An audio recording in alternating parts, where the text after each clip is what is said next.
Ayan. So, kapag nag-response po yung kanilang target, piniprefer kagad nila yung kanilang blowgun or blow dart. So, po kanyan sa kanilang dialect, sa atin po sa Tagalog ay sumpit. So, ngayon po, tingnan natin kung paano sila mag-shoot ng animals doon sa kanilang drawing pig. Ayan.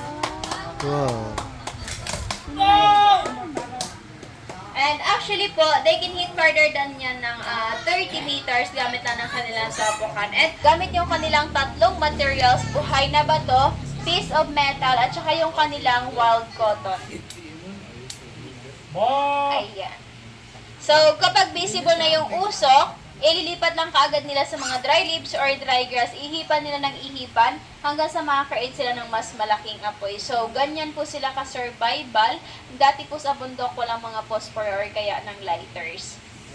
Yung process na yan, tinatawag din po pala yun lang santika, na ibig sabihin po nun ay friction. Even po pala dito sa kanilang villages, kapag nagluluto yan sila, hindi po yan sila gumagamit ng phosphor or kaya ng lighter. Kasi para po sa kanila, yan po yung pinakamabilis na way kapag nagpapaapoy. Oh, galing. Ayan.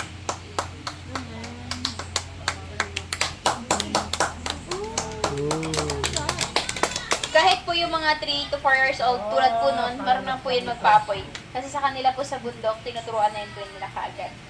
Para at least po yung tradition nila, continue lang. Okay, so, sir, ma'am, ito po